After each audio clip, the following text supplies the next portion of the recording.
الحمد لله رب العالمين والعاقبة للمتقين والصلاة والسلام على أشرف الأنبياء والمرسلين وعلى آله وأصحابه ومن تبعهم إلى يوم الجزاء والدين. أما بعد، قال الله تبارك وتعالى: إن أكرمكم عند الله أتقاكم. صدق الله العظيم. بھائیوں، دینی بزرگوں، اللہ رب العزت کا بے انتہا کرم اور احسان ہے کہ اللہ تعالیٰ نے اپنے پاک گھر میں ہم تمام کو جمع ہونے کی توفیق عطا فرمائی.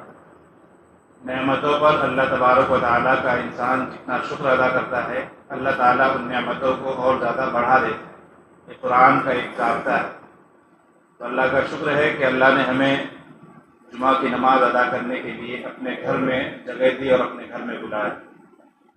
محترم بھائیو، دینی بزرگوں، یوں تو اللہ تبارک و تعالیٰ کا ہمارے اوپر بے انتہا کرم اور احسان ہے، جسے ہم گن بھی نہیں سکتے، جسے شمار بھی نہیں کر سکتے. ہر منٹ میں، ہر سیکنڈ میں اللہ تعالیٰ کی بے انتہا نعمتیں ہمارے اوپر برستی. اس میں سب سے بڑی جو دولت ہے وہ ہے ایمان کی دولت، کہ اللہ نے ہمیں مسلمان بنایا ہے، ایمان والے گھرانے میں ہمیں پیدا کیا ہے. اللہ تبارک و تعالیٰ کا ہم جتنا بھی شکر ادا کریں اتنا کم ہے. میں نے آپ کے سامنے جو آیت کریمہ پڑھی ہے، اس میں اللہ تبارک و تعالیٰ نے ایک ضابطہ بیان کیا ہے کہ دنیا میں سب سے اچھا انسان کون ہے. اللہ تبارک و تعالیٰ کے نزدیک سب سے مقرب اور سب سے بڑھیا کون آدمی ہے. تو اللہ نے فرمایا کہ ان اکرمکم عند اللہ اتقاکم. تم میں اللہ کے نزدیک سب سے زیادہ مقرب اور سب سے قریبی وہ ہے جس کے دل میں اللہ تبارک و تعالیٰ کا ڈر سب سے زیادہ ہو، جو سب سے بڑا متقی ہو، جس کے اندر تقویٰ کی صفت سب سے زیادہ ہو. تو پتہ یہ چلا کہ اللہ تبارک و تعالیٰ کے قریب کرنے والی اگر کوئی چیز ہے تو وہ ہے تقویٰ. اور ہم لوگ بہت مرتبہ سنتے ہیں کہ تقویٰ اختیار کیجیے، تقویٰ اختیار کیجیے. قرآن میں بھی جا بجا اس لفظ کو اللہ تعالیٰ نے بیان کیا ہے. تقویٰ کسے کہتے ہیں؟ تو تقویٰ کے معنی ہے، لفظی ترجمہ تو یہ ہے کہ ڈرنا. لیکن ڈرنا وہ نہیں جو ہم سانپ بچھو سے ڈرتے ہیں، بلکہ ڈرنا وہ ہے کہ جو کسی بڑی ذات کا رعب ہمارے اندر ہوتا ہے. مثال کے طور پر والدین کا، گارجن کا رعب بچے کے دل میں ہوتا ہے.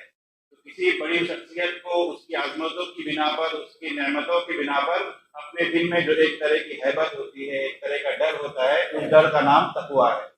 بعض علماء نے فرمایا کہ تقویٰ کا مفہوم ہے لحاظ کرنا، کہ اللہ تبارک و تعالیٰ نے ہمارے اوپر بے انتہا کرم اور احسان کیا ہے. ہمیں صحت دی ہے، دولت دی ہے، اور ساری چیزیں ہمیں دے رہا ہے. ہمارے سانس کا نظام ہے، اندر کا نظام ہے، ساری چیزیں اللہ تبارک و تعالیٰ کی عنایت کی ہوئی ہے. لہذا اللہ کی نعمتوں کو انسان یاد کر کے اللہ کا لحاظ کرے، یعنی اللہ کو اللہ کی نافرمانی اور اللہ کو ناراض کرنے والے کاموں سے اپنے آپ کو روک لے. ہر قسم کے گناہ سے اپنے آپ کو روک لینا، اسے تقویٰ کہا جاتا ہے. دوسرے انداز میں یہ کہہ سکتے ہیں کہ اللہ تبارک و تعالیٰ نے ہمیں جن چیزوں کے کرنے کا حکم دیا ہے ہم ان باتوں کو کریں، اور شریعت نے جن چیزوں سے روکا ہے، جو باتیں گناہ ہے، نافرمانی کے ہے، ان چیزوں سے انسان اپنے آپ کو بچا لے تو ایسا آدمی متقی کہلائے گا. قرآن نے دوسری جگہ کہا ان اولیاء الا المتقون، کہ اللہ کے دوست کون ہیں؟ تو اللہ کے دوست وہ ہیں جن کے دلوں میں تقویٰ ہے، یعنی جو تقویٰ والی زندگی اختیار کرتا ہے یہ اللہ تبارک و تعالیٰ کے محبوب اور پسندیدہ لوگ ہیں. قرآن میں جا بجا اللہ تعالیٰ نے تقویٰ اختیار کرنے کا حکم دیا ہے. حتیٰ کہ نکاح کا جو ہم خطبہ پڑھتے ہیں، شادی میں نکاح کا خطبہ پڑھا جاتا ہے، تو خطبہ میں جو آیتیں پڑھی جاتی ہیں ہر آیت میں اللہ تبارک و تعالیٰ نے تقوی کا حکم دیا ہے. سوچنے والی بات ہے کہ یہ شادی ہو رہی ہے، نکاح ہو رہا ہے، دو آدمی کو جوڑا جا رہا ہے، ایسے موقع پر اللہ تبارک و تعالیٰ نے، اللہ کے نبی نے تقویٰ والے آیتوں کا انتخاب کیوں کیا؟ تو علماء نے فرمایا کہ اس کی وجہ بھی یہی ہے کہ جب تک انسان کے اندر تقویٰ نہیں ہوگا اس وقت تک اس کی زندگی خوشگوار نہیں ہوگی. جب تک انسان کے دل میں تقویٰ کی صفت پیدا نہیں ہوگی تب تک وہ دوسروں کا کیا حق ہے، والدین کا کیا حق ہے، میاں کا کیا حق ہے، بیوی کا کیا حق ہے، اور گھر والوں کا ہمارے دل میں کیا حقوق ہیں، وہ آدمی ان حقوق کو ادا نہیں کر سکتا. پتہ چلا کہ انسان کے دل میں تقویٰ یہ سب سے بڑی دولت ہے جو اللہ تبارک و تعالیٰ نے رکھا ہے. لہٰذا اسے اختیار کرنا اور اسے حاصل کرنا ہم تمام کی ذمہ داری. قرآن مقدس میں جا بجا اللہ تعالیٰ نے اس کے فضائل بھی بیان کیے. بلکہ ایک آیت میں یہاں تک ہے کہ جو آدمی اگر تقوی اختیار کرتا ہے تو اللہ تعالیٰ اس کے دنیا کے جو جھمیلے ہیں ان جھمیلوں سے اللہ تعالیٰ اسے نکال دیتے ہیں۔ اللہ تعالیٰ خود فرماتے ہیں کہ اتقوا اللہ حق تقاته، کہ تم اللہ تبارک و تعالیٰ کا تقوی اختیار کرو، اللہ سے ڈرو جیسا کہ اللہ سے ڈرنے کا حق۔ اسی طرح ایک دوسری آیت میں اللہ فرماتے ہیں کہ اگر تم تقوی اختیار کرو گے تو اللہ تعالیٰ تمہارے لیے راستہ کھول دیں گے، وَيَرْزُقْهُ مِنْ حَيْثُ لَا يَحْتَسِبُ، اور تمہیں ایسی جگہ سے اللہ تعالیٰ رزق دیں گے کہ تمہارا وہم و گمان بھی نہیں ہوگا۔ دنیا کے اندر ہم لوگ جو پریشان ہوتے ہیں، جو دن بھر کا ہمارا دور بھاگ ہے، وہ 2 وقت کی روٹی کے لیے، رزق کے لیے اور 2 وقت کے کھانے کے لیے۔ اللہ خود فرماتے ہیں کہ تم متقی بن جاؤ، تمہارے روزی روٹی کے سارے مسائل اللہ تعالیٰ حل کر دیں گے۔ جو آدمی جتنا بڑا متقی ہوگا، جتنا اللہ تعالیٰ کا قریبی ہوگا اور ہر وقت اپنے ذہن میں اللہ کو اور آخرت کو یاد رکھے گا، تو ایسے آدمی کے لیے اللہ تعالیٰ دنیا میں بھی راستے کھول دیتے ہیں۔ دنیا میں ظاہر سی بات ہے، دنیا میں ہم ہیں تو پریشانیاں تو آئیں گی، لیکن متقی آدمی کے لیے اللہ تعالیٰ ان پریشانیوں سے نکلنے کا کوئی نہ کوئی راستہ ضرور نکال دیتے ہیں۔ اسی طرح ایک دوسری آیت میں اللہ فرماتے ہیں کہ تم لوگ تقوی اختیار کرو، اس کا اجر کیا ہوگا؟ تو آخرت میں اجر یہ ہوگا کہ اللہ تمہارے اعمال کو درست کر دے گا اور تمہارے گناہوں کو معاف کر دے گا۔ یعنی تقوی اختیار کرنے کی وجہ سے ہمارے گناہ معاف کیے جائیں گے اور اللہ تبارک و تعالیٰ جنت میں ہمارا داخلہ نصیب فرمائیں گے۔ تو یہ تقوی، جیسا کہ میں نے شروع میں کہا کہ لفظ سن کر ہم لوگ کبھی بھڑک جاتے ہیں۔ تقوی مطلب یہ ہے کہ ہر وقت مسجد میں بیٹھے رہنا ہے، ہر وقت ہاتھ میں تسبیح ہونی چاہیے اور لمبا جبہ ہو اور یہ ہو وہ ہو، ایسی بات نہیں ہے۔ تقوی کا تعلق زندگی کے تمام شعبے سے ہے۔ جیسا کہ میں نے شروع میں کہا کہ تقوی کا مفہوم یہ ہے کہ اللہ تبارک و تعالیٰ جو ہمارے اوپر بے انتہا کرم اور احسان کرنے والے ہیں، اللہ کا لحاظ رکھنا اور اللہ تبارک و تعالیٰ کی نافرمانی والے کاموں سے اپنے آپ کو روک لینا۔ اللہ نے اور نبی نے جن باتوں کے کرنے کا حکم دیا ہے، انسان ان باتوں کو کرے، اور جن چیزوں کو گناہ فرمایا ہے، جن چیزوں سے شریعت نے روکا ہے، ان چیزوں سے انسان اپنے آپ کو روک لے، اسی کا نام تقوی ہے۔ اور یہ چیز زندگی کے ہر شعبے سے اس کا تعلق ہے۔ کوئی طالب علم ہے، پڑھ رہا ہے، اسکول میں ہے، کالج میں ہے، تو وہاں پر بھی تقوی والی زندگی اختیار کرنا پڑے گا۔ اسی طرح آپ دکان کر رہے ہیں، آپ کھیتی باڑی کر رہے ہیں، آپ کا کوئی کاروبار ہے یا آپ استاد ہیں، کہیں پڑھا رہے ہیں، ہر فیلڈ میں ہر جگہ آپ کو تقوی، یعنی اس بات کو اپنے سامنے رکھنا ہے، اپنے مد نظر رکھنا ہے کہ اس وقت میرے اللہ کا میرے اوپر کون سا حق ہے اور اللہ کا کیا حکم ہے اور اللہ تعالیٰ نے کن چیزوں سے مجھے روکا ہے۔ اگر ان باتوں کو انسان ہمیشہ اپنے پیش نظر رکھے گا تو ایسے ہی آدمی کو متقی کہا جاتا ہے۔ یہ تقوی پیدا کس طرح ہوتا ہے؟ قرآن نے اس کے طریقے بھی بتلائے ہیں۔ قرآن میں جہاں بھی اللہ تبارک و تعالیٰ نے تقوی کا حکم دیا ہے، وہاں ساتھ ہی ساتھ اللہ تعالیٰ نے کچھ نہ کچھ ایسے اشارے بھی دیے ہیں کہ جس سے پتہ چلتا ہے کہ ان کاموں کے کرنے کی وجہ سے ہمارے دل کے اندر اللہ تبارک و تعالیٰ کا ڈر اور اللہ تبارک و تعالیٰ کی خشیت ضرور پیدا ہو۔ جیسا کہ میں نے آپ کے سامنے آیت بھی پڑھی کہ اللہ تعالیٰ کو فرماتے ہیں یا ایھا الذین آمنوا اتقوا اللہ حق تقاته، اے ایمان والو اللہ تبارک و تعالیٰ سے ڈرو جس طرح کہ اللہ سے ڈرنے کا حکم ہے۔ اسی طرح اللہ تعالیٰ ایک دوسری جگہ فرماتے ہیں یا ایھا الذین آمنوا اتقوا اللہ وکونوا مع الصادقین، اے ایمان والو اللہ تبارک و تعالیٰ سے ڈرو اور سچے لوگوں کے ساتھ رہو، یعنی جن کے دلوں میں تقویٰ ہے، جو نیک لوگ ہیں، جو اللہ والے لوگ ہیں، جو مسجد والے اعمال سے جڑے ہوئے ہیں، ایسے لوگوں کے ساتھ رہو۔ پتہ چلا کہ ہمارے دل کے اندر اللہ کا خوف کب پیدا ہوگا؟ جب ہمارے سرکل میں سارے لوگ اللہ والے ہوں گے، نیک لوگوں کے ساتھ ہمارا اٹھنا بیٹھنا ہوگا تو ان کا رنگ ہمارے اوپر بھی چڑھے گا۔ مثلا مشہور ہے کہ خربوزہ خربوزے سے رنگ پکڑتا ہے، تو اگر آپ کسی اچھے آدمی کے ساتھ، سچے آدمی کے ساتھ رہیں گے تو اس کے کیریکٹر کی وجہ سے، اس کے اعمال کی وجہ سے، اس کے کردار کی وجہ سے وہ فلیکس ہو کر آپ کے کیریکٹر کے اندر بھی ضرور داخل ہوگا، ویسے آپ بھی اسی رنگ میں رنگ جائیں گے۔ قرآن کہتا ہے کہ وَكُونُوا مَعَ الصَّادِقِينَ، سچے لوگوں کے ساتھ رہو۔ جو لوگ فیک لائف اسٹائل جیتے ہیں ایسے لوگوں سے بچو۔ جو سچے لوگ ہیں، نیک لوگ ہیں، اللہ والے لوگ ہیں، ان کے ساتھ رہو تو تمہارے اندر بھی تقویٰ کی صفت پیدا ہو جائے گی۔ اسی طرح ایک دوسری جگہ اللہ فرماتے ہیں کہ یا ایھا الذین آمنوا اتقوا اللہ وقولوا قولا سدیدا، اے وہ لوگ جن کے دلوں میں ایمان ہے، اللہ تعالیٰ سے ڈرو اور سچی بات کہو، یعنی اپنے زبان کا صحیح استعمال کرو۔ زبان ایک چھوٹی سی چیز ہے، لیکن اگر انسان اس کا صحیح استعمال کرتا ہے تو یہی زبان ہمیں کامیابیوں تک لے جاتی ہے۔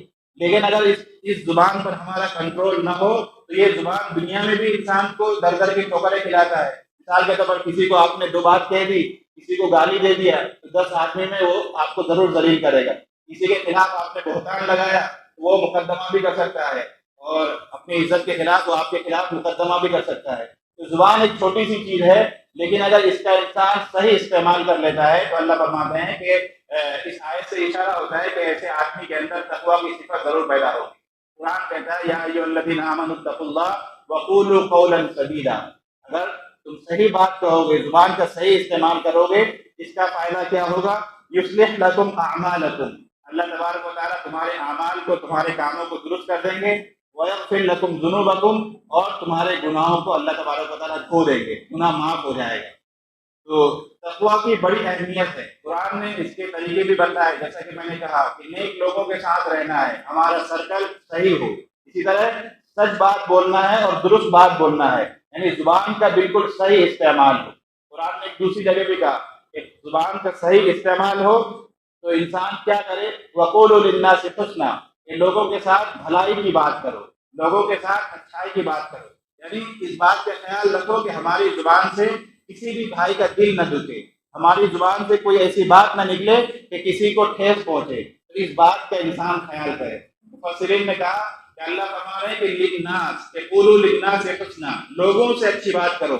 اللہ نے یہ نہیں فرمایا کہ مسلمانوں سے، اپنے محلے والوں سے، اپنے رشتہ داروں سے، نہیں، اللہ تعالیٰ نے عام ایک لفظ کہا کہ انسان سے. انسانیت ہمارے اندر ہونی چاہیے، چاہے وہ ایمان والا ہو، چاہے غیر ایمان والا ہو، مسلم ہو، نن مسلم ہو، ہمارے جان پہچان کا ہو، رشتہ دار ہو، پڑوسی ہو، یا کوئی بھی ہو. اگر وہ ایک انسان ہے اس کے ساتھ ہمیں اچھے اخلاق کے ساتھ پیش آنا چاہیے. اللہ کے نبی صلی اللہ علیہ وسلم نے ایک حدیث میں فرمایا کہ قیامت میں انسان کے جو اعمال تولے جائیں گے، وہاں پر سب سے زیادہ وزنی کوئی چیز اگر ہوگی تو وہ انسان کا ویوہار ہے، انسان کا اخلاق ہے.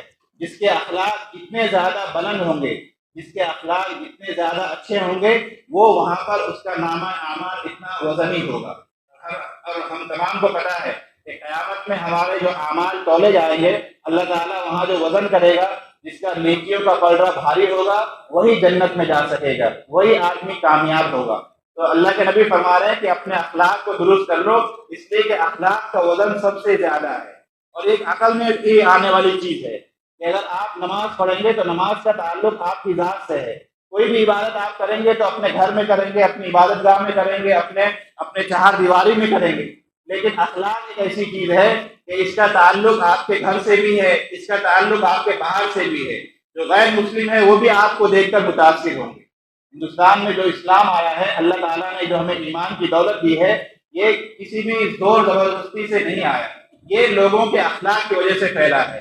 جو تاجر اور جو بزنس مین یہاں سفر کرتے تھے، ان کے اخلاق سے متاثر ہو کر لوگ اسلام کے گرویدہ ہوئے تھے اور اسلام میں آئے تھے. آج بھی اگر ہم اپنا دین، اپنی شریعت اور اپنی دعوت دوسروں تک پہنچانا چاہیں تو لوگ ہمارے اخلاق سے متاثر ہوتے ہیں، ہماری عبادتوں سے زیادہ متاثر نہیں ہوتے. روزہ رکھتے ہیں، روزہ تو سامنے والے کو پتہ بھی نہیں چلتا. ہم تسبیحات پڑھتے ہیں تو آہستہ الفاظ میں پڑھتے ہیں، نماز پڑھتے ہیں اپنی مسجد میں پڑھتے ہیں، غیر یہاں کوئی دیکھنے اور جھانکنے نہیں آتا ہے. غیروں سے جو ہمارا مقابلہ ہوتا ہے، ان سے جو ہمارا معاملہ ہوتا ہے، تو وہ چیک کرتے ہیں کہ ہمارے اخلاق کیسے ہیں، ہماری زبان کیسی ہے، ہمارا ایمان کیسا ہے، ہمارا لین دین کیسا ہے، ہمارا کیریکٹر کیسا ہے. انہی چیزوں سے وہ ہمیں جج کرتے ہیں، بلکہ ہمیں نہیں، ہمارے دین کو اور ہماری شریعت کو بھی وہ لوگ اسی سے ناپتے ہیں. یہ جو آدمی ایسا ہے اس کا دین کیسا ہوگا. تو یہ بہت بڑی چیز ہے کہ انسان اپنے زبان کا خاص طور پر لحاظ رکھے اور اپنے اندر تقویٰ کی صفت پیدا کرے. اللہ کے نبی صلی اللہ علیہ وسلم سے ایک مرتبہ صحابہ کرام نے پوچھا کہ اللہ کے نبی بتلائیے کہ جنت میں لے جانے والی کون سے اعمال ہے کہ جو ہم کریں اور جلدی سے اللہ تعالیٰ ہمارے حق میں جنت کا فیصلہ فرما دے. کہ کون سا ایسا کام ہے جو سب سے زیادہ انسان کو جنت میں لے جانے والے ہیں. تو اللہ کے نبی صلی اللہ علیہ وسلم نے فرمایا کہ 2 اعمال ایسے ہیں کہ اگر کوئی آدمی دنیا میں ان چیزوں کو کرتا ہے، دنیا میں ان 2 صفتوں سے اپنے آپ کو متصف کرتا ہے، تو اللہ تعالیٰ اس کے لیے جنت کے فیصلے ضرور فرمائیں گے. یعنی آخرت کی کامیابی اور مرنے کے بعد جو اصل زندگی ہے وہاں کی کامیابی یقینی ہے. اللہ کے نبی نے فرمایا کہ صرف 2 چیزیں ہیں. کون کون سی؟ اللہ کے نبی نے فرمایا کہ تقوی اللہ و حسن الخلق. یہ ایک تو ہے اللہ تبارک و تعالیٰ کا تقوی، اور دوسری چیز ہے اچھے اخلاق، اچھا ویوہار. اگر یہ دو چیزیں کسی آدمی کے اندر ہے، دو باتیں اگر کسی آدمی کے اندر اچھی طرح پیدا ہو جائے تو اللہ کی ذات سے کامل یقین ہے کہ آخرت کی زندگی اس کی یقیناً کامیاب ہے۔ لیکن جب تقویٰ کی صفت ہوگی، ہر وقت وہ اس بات کو اپنے پیش نظر رکھے گا کہ میرا خدا اس وقت مجھ سے کیا چاہ رہا ہے، میرے کام سے کہیں میرا مالک ناراض تو نہیں ہو جائے گا، کہیں شریعت کے خلاف اللہ کو ناراض کرنے والا کوئی کام تو میں نہیں کر رہا ہوں۔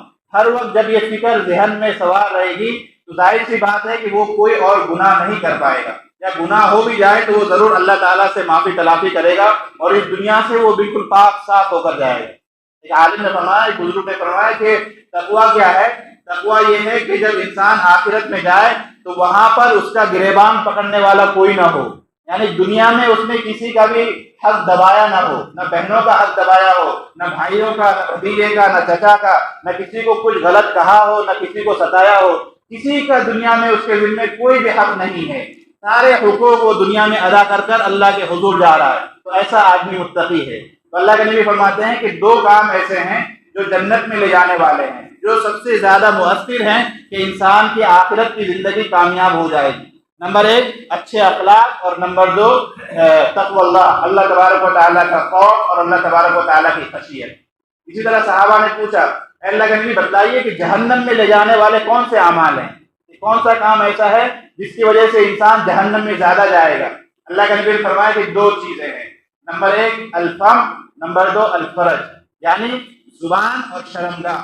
زبان یہ چھوٹی سی چیز ہے، اللہ تعالیٰ نے اسے 2 پنجروں کے اندر قید رکھا ہے، 32 دانت کے اندر، اور پھر ایک جبڑا بھی دیا اور ہونٹ بھی دیے، لیکن یہ چھوٹی سی چیز ہے، اگر انسان اس کا غلط استعمال کرتا ہے تو دنیا میں بھی بھگتتا ہے اور آخرت میں بھی وہ بھگتے گا اور وہاں بھی اس کو سزا ملے گی۔